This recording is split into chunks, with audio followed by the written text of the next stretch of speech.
Hello and welcome to glennzb TV, the show that puts glennzb up your Periscope. I'm bringing New Zealand to the world and the world to New Zealand. You got me. You got me, President Trump. You got me. You're right. I have not been covering terror attacks enough. Yes, in case you've missed it, the White House is they've released a list of terror attacks which have not got mainstream media press coverage. They have in most places, but there's probably some media sources that haven't covered them. But it's like here, like glennzb TV, we've covered hardly any terror attacks on this show. I admit it. I can't say I'm really going to change my ways, to be honest. The terror attacks, they don't really bring on the funny, usually. I mean, not that this show does either, but I'm trying. I am trying. Gareth Morgan, you've also got me. You got me. I haven't been a massive fan of you taking the sort of moral high ground on just about every goddamn issue that comes along. On behalf of everybody else, you seem to be the one who says, you know, kill the cats, save the birds, all this weird, wacky stuff you've been suggesting, and now you want to sell off TVNZ. Now, this issue I can get behind. I hardly endorse it. I don't like hardly anything that happens on there.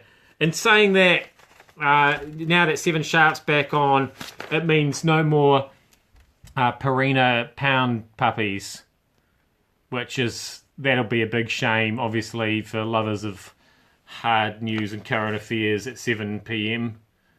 I mean, look at the cute puppies. Yeah. Yes, that's right, Bruce. Donald Trump wants to sell off TVNZ. You've got it exactly right. Hey, Stuff. You got me. You got me, Stuff. This is turning into a You Got Me special.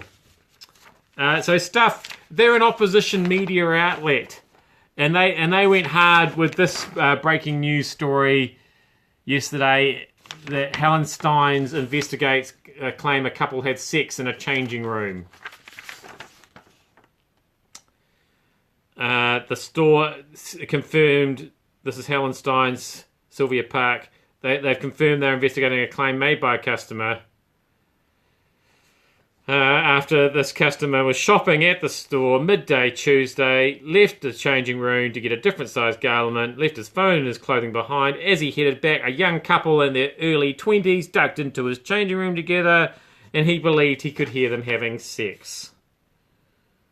The story goes into quite a lot of detail about how when he got back into the changing room, he went to pick up his clothing and there was some kind of liquid or fluid on some of his clothes. So, great story, Stuff.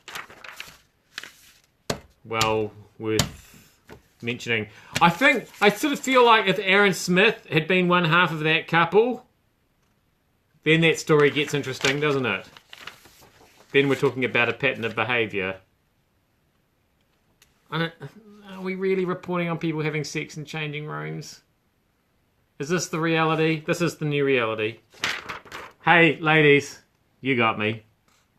You got me. Well, I mean, you always had me, to be honest. But you've got a milestone this far away now. Equal pay. It's nearly here. The government's drafting pay equity legislation. So people will be compelled to pay women what they deserve. I think there's a problem with the legislation, and you know my views on this before. They should be paid more, at least twice as much. Whatever they're doing it better, more thoroughly, more efficiently probably than men are. And really, where's the legislation that we should take men's jobs off them and give them to women because we're useless and they're onto it?